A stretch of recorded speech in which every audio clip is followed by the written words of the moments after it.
Oh my goodness. It's your boy D here. And it's been about an hour since I've seen the series finale of Game of Thrones.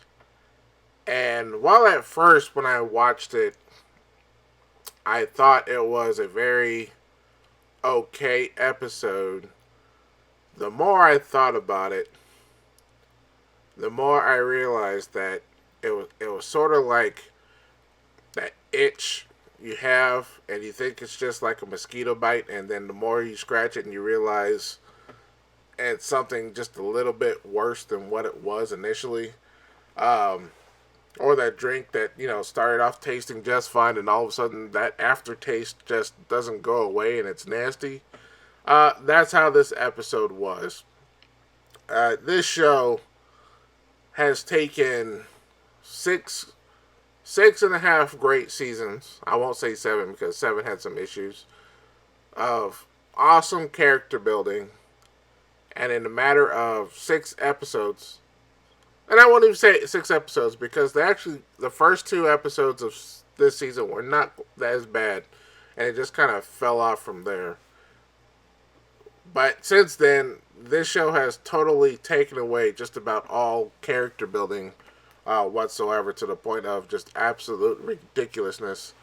Um, it was a very safe episode. They wrapped up, everything for the most part in a nice little bow.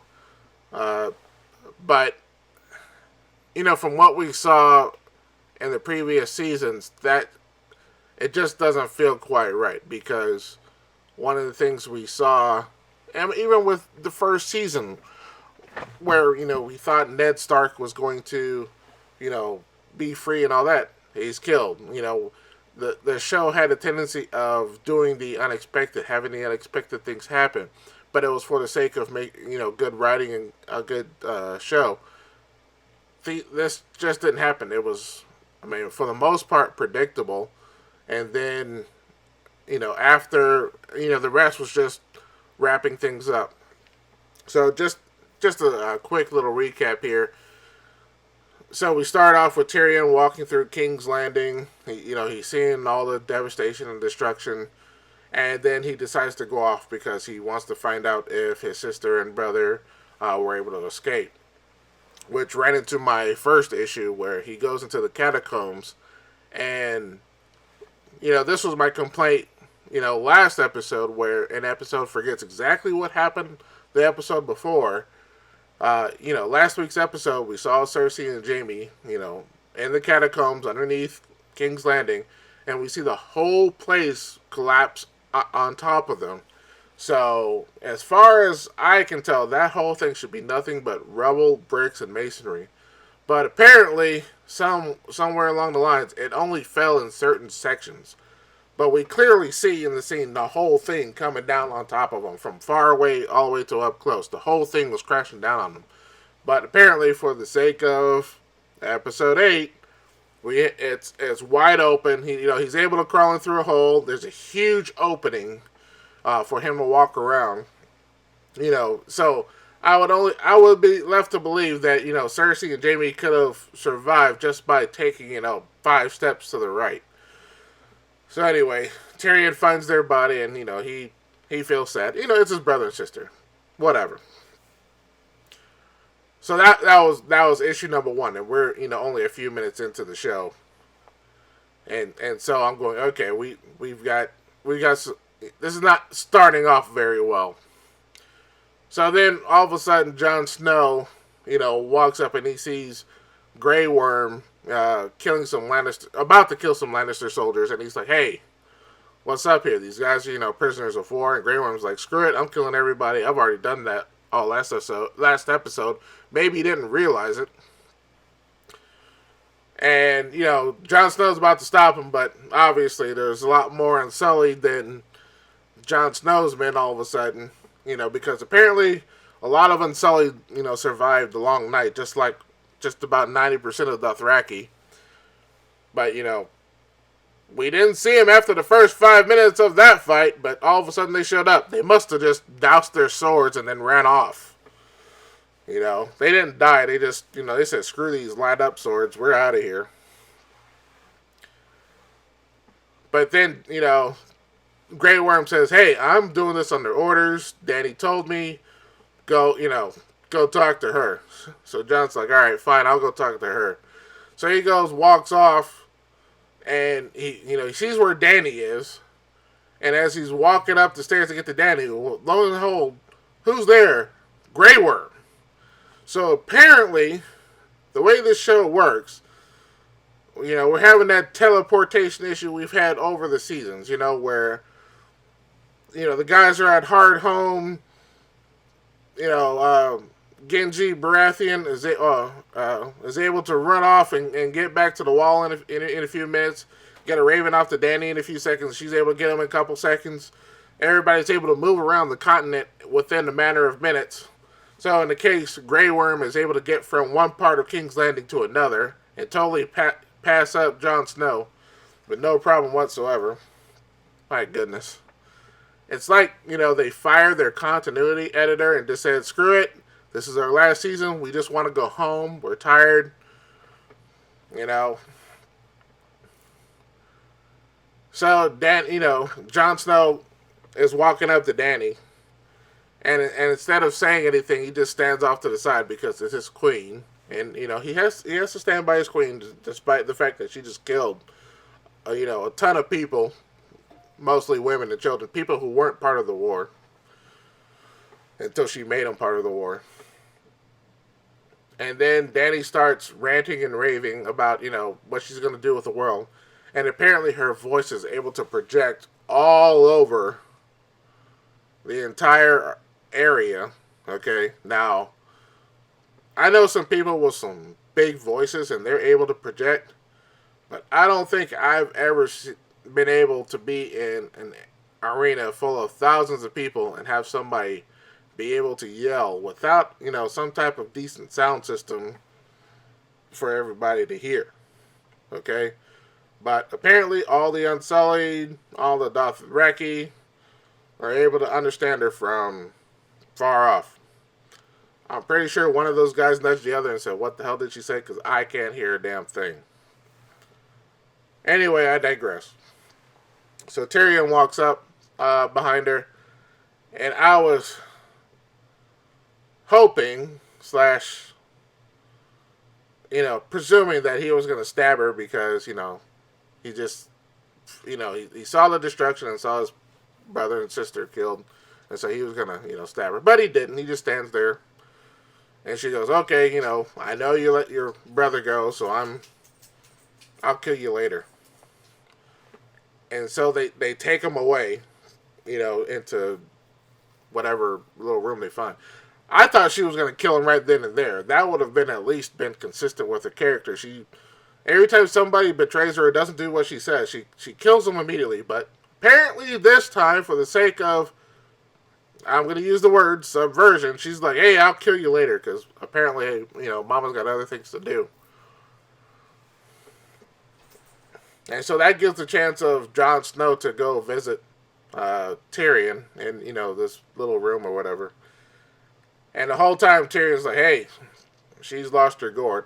Apparently Jon wasn't able to tell that, from the previous episode. Once again, everybody's forgetting what she's done, except for Tyrion. And Jon's like, "Well, she's her queen, she's her queen." So apparently making somebody a queen makes you instantly stupid. And Tyrion's like, "Okay, how..." And I think this is probably one of the best parts of the whole episode, is the whole time Jon Snow's like, "She's our queen." Tyrion's looking at him like, how freaking dumb are you? Okay? You saw what she did. You know what she's going to do. And she said, "I'm going to take over the whole world." So she's not going to stop here.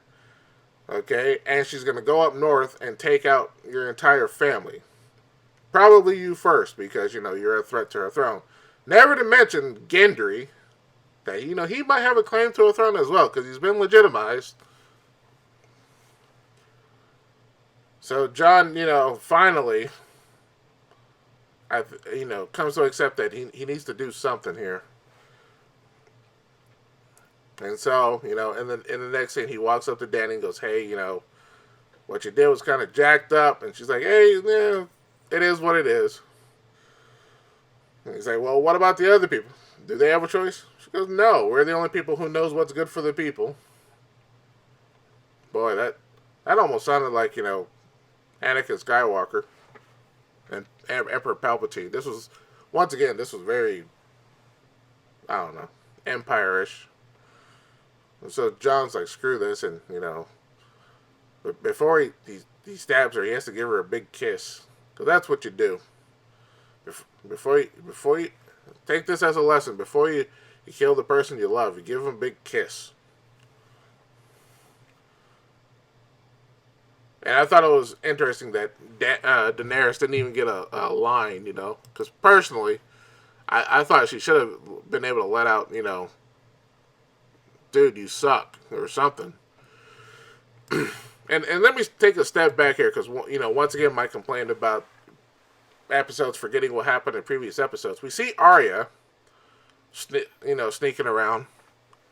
And the first question I saw when we first see Arya is, where the hell did her horse go? Because I could have sworn in the last episode she rides off in a white horse. But in this episode, she's walking around. It's like somebody, when they filmed all these episodes, somebody in post-production went, it'd be really cool if she gets on a horse and rides off. And that particular editor said, fine. And then, I'm quitting this episode anyway. And they hired a new editor for episode 7. Or episode 5, the editor got fired or quit. He's like, this is my last episode. And the editor for episode 6 went, all right, well, we'll just have her walk up. But, somebody can say, well, she got off. Well, then what was the point of her getting on the horse? Other than that whole, I am death crap. And then, we see her kind of sneak up on Jon Snow. So, you're giving us the feeling that she's going to maybe do something. But that gets completely nerfed. So, that whole prophecy of brown eyes, green eyes, blue eyes is only a 2/3 prophecy. Because she only got 2/3 of it done. She didn't get to kill Cersei because all of a sudden, wussified Hound, tells Arya once they get to the castle, hey, why don't you get out of here? And Arya goes, oh, okay.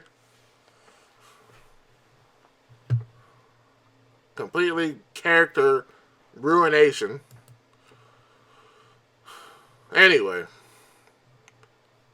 So after Daenerys is, shanked here, Drogon, sorry about that, immediately gets some type of, telekinetic, whatever, inclination that something's wrong. So he flies up,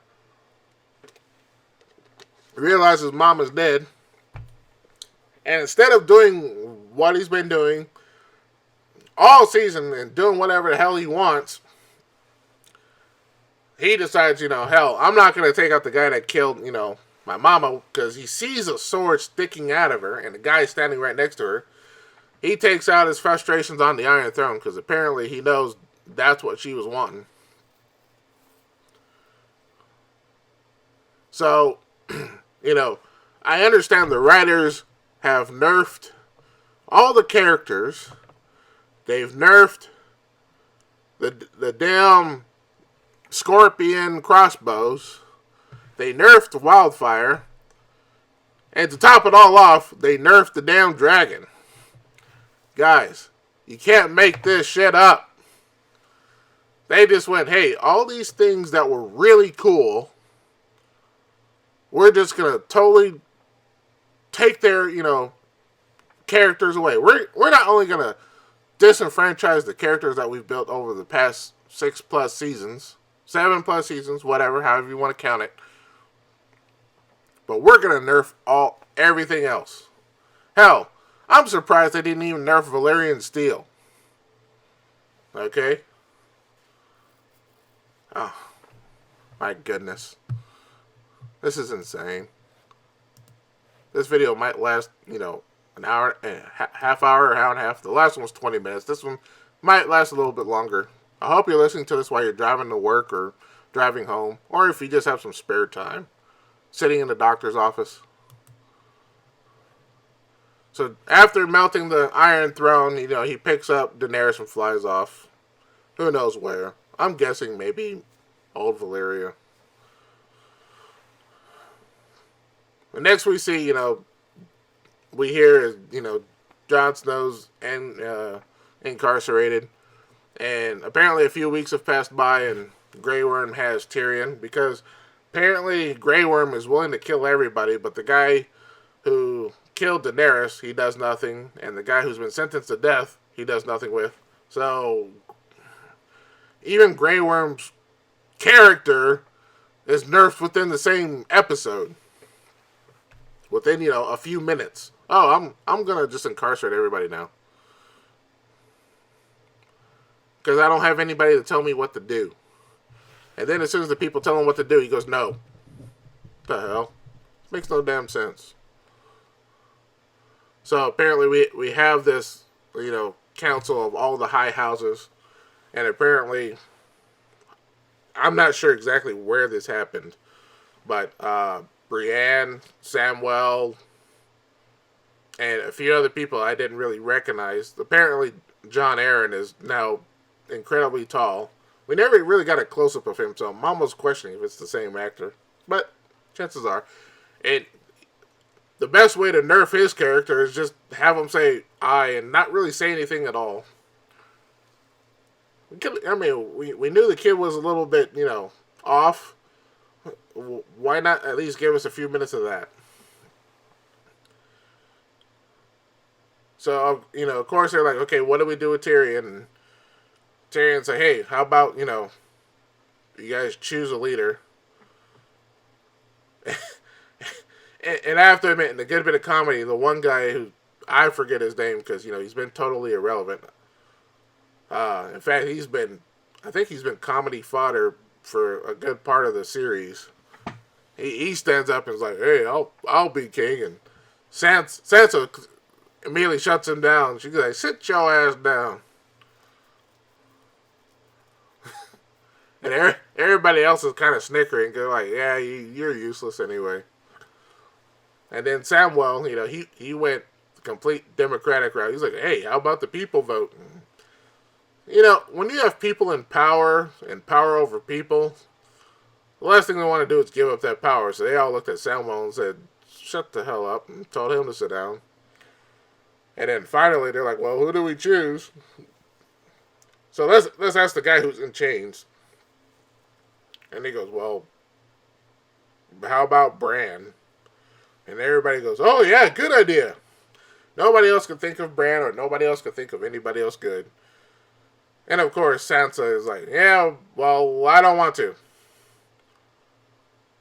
Now, one would think if Sansa doesn't have to, all the other lords of their houses would go, well, fine, we'll just be kings of our own lands. Have 20 different lands, and we'll be our own kings. But everybody else goes, well, fine, Sansa, you be your own, and well, you be independent. Now all of us will just follow somebody. Nobody else wants to be independent. We have to have a king, a guy who can't have an heir and has a tendency of warging into other creatures and people. So yeah, that won't be abused. And of course, the first thing out of Bran's mouth was, all right, Tyrion, since you got me chosen, I'm going to make you my hand.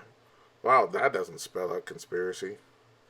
Now, I was hoping that maybe Bran still had the effect of the Night King on him, and we'll see like his eyes turn blue later on in the episode, but that never happens. He's gonna be not Bran the Broken. He's gonna be known as Bran the Boring. He's been like that the entire season. Hey, I'm the three-eyed raven. Hey, the things we do for love. Hey, blah blah blah. He's only shown one range this entire season. Oh, even last season too. He's been like that both seasons. So anyway, and then Jon, in a thing of, I guess, poetic justice, irony, however you want to define it, gets punished by being sent to the Night's Watch, where, he started off in the beginning, so we just come full circle. so that he gets sent off there. Which, I mean, of all things, I guess, but still came off kind of lackluster, kind of stupid. But then, he says goodbye to everybody. He talks to Arya. Arya goes, "Hey, I'm going to go west of Westeros. I'm going to do something that nobody else has done before. I'm going to get on a boat and go west of Westeros." Now, one would presume, what's his face? The guy who ran the Iron Fleet, I forget his name off the top of my head. He said he sailed everywhere, so I would presume he had been west of Westeros. But anyway, nobody else has. Apparently, ravens don't go west of Westeros. They go everywhere else, but nobody's figured out that you can go that way. So she's gonna go find the new world. For a minute, I thought they were gonna end up somewhere. I had somebody come up with the idea that maybe they were, in present time on Earth. And if that was the case, she goes west of Westeros, she's gonna run right into Maine or New Jersey. Wouldn't that be a feat? And apparently, she goes, "Hey, I'm gonna go west," and somehow she gets a ship. Now the ship looked really cool. It had, a direwolf on the front, and apparently she gets her own crew and everything. But I'm still trying to figure out, did she have that built before, or when she told her sister? Her sister was like, "Okay, I'll have a boat built for you," because Winterfell is known for its shipbuilding capabilities. Or did she get the Greyjoy girl to build a ship for her? Because apparently she'll build a ship for somebody after you've been threatened. So she just magically gets a ship.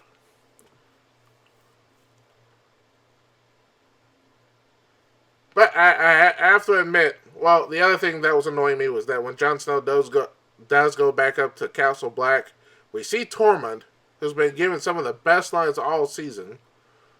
And so we get to see Tormund, and what do we get? Not a damn word. We just get him looking at him. Like, "Hey, what's up?" Oh, come on. The man's has been some of the best lines all season, and is one of the. Anyway, my head's hurting. I need an aspirin.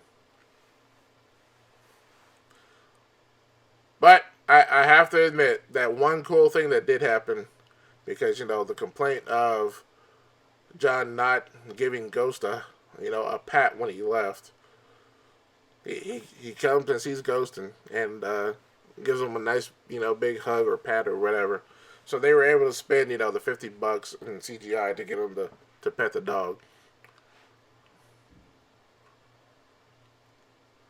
But I thought it was interesting where we get to see Brienne. I guess she was writing in the Knight's Guard book, this big ass, thick ass book, and she got to the page of Jaime Lannister, and instead of writing something about, "Hey, this punk, hit it and quit it," she wrote, "Oh, he died protecting his queen," and obviously these books you can write whatever the hell you want, and it becomes absolute truth. So these books are the Wikipedia of Westeros.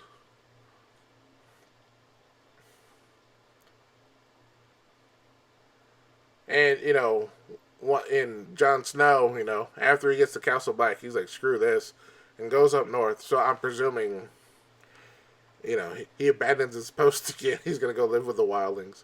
So is anybody going to go chase after Jon Snow and say, "Hey, dude, you're supposed to be manning the wall"? I don't know. I'm not getting it. And Sansa's now queen of the north, and everybody has to, throw their swords up like morons.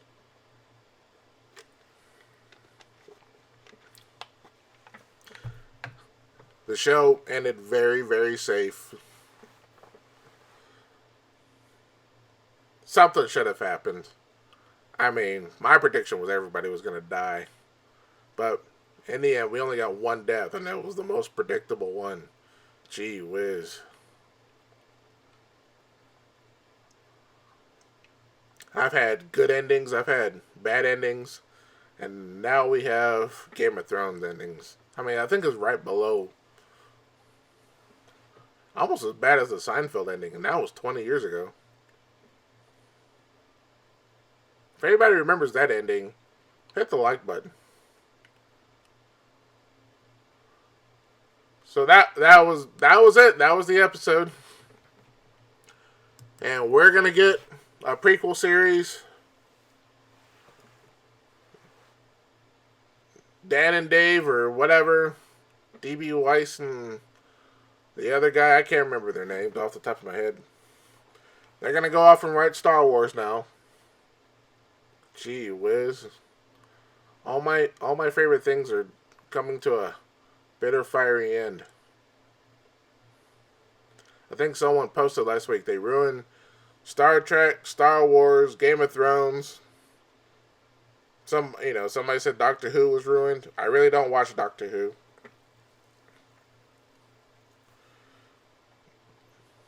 But I can't think of really a show in a while other than Walking Dead.